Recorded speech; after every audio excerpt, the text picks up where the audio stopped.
I'm Jonathan Zittrain. I teach in the law school, the Kennedy School, and the computer science department here. And I'm a co-founder of something called the Berkman Center for Internet and Society. And I also run the Harvard Law School Library. Well, I study the future of the internet, the forces that shape it, the way in which it can affect our behavior.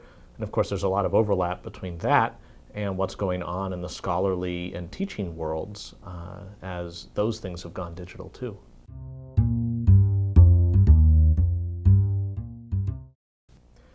Well, I see open access as implicating teaching, research, and access to the raw sources that are used to generate both of those things.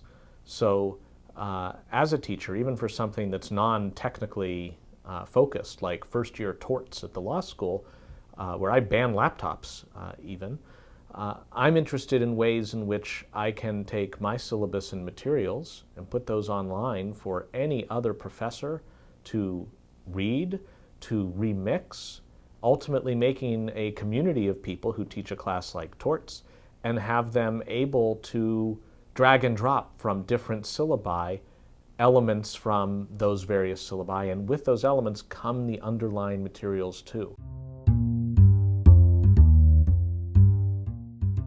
So this is a way of thinking of open access not just as stuff for which there used to be a paywall and now there isn't, or I'm writing a scholarly article, how can I make as many people able to see it as possible, both of which are important open access issues, but also seeing the way in which open access can create communities of people, trading material around, improving it as they go, letting new courses get developed very easily because they're no longer along the worn ruts of where there happen to be casebooks.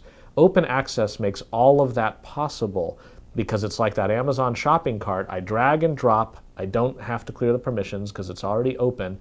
And then when I click checkout, the cost is zero to me as the professor and to my students.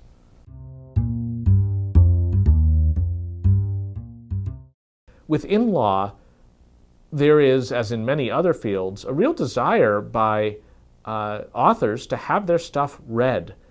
Maybe some fields, who shall remain nameless, might be a little more esoteric, and it's really just you're writing for 10 people. And if they read your stuff and they like it, then all's well with the world. Much of the writing in law is meant to have interfaces with public policy, with issues in the public eye, and I think authors really like the added exposure that they get when they're putting something out for everyone to be able to see. And I think one of the promises of open access in the future, as we develop annotation tools, ways of being able to quote large blocks of text from upstream articles, ways to process the links among them and see where the dialogue is as evidenced by those links, all of those things will contribute, I hope, to more dialogue and a little bit less monologue in the space.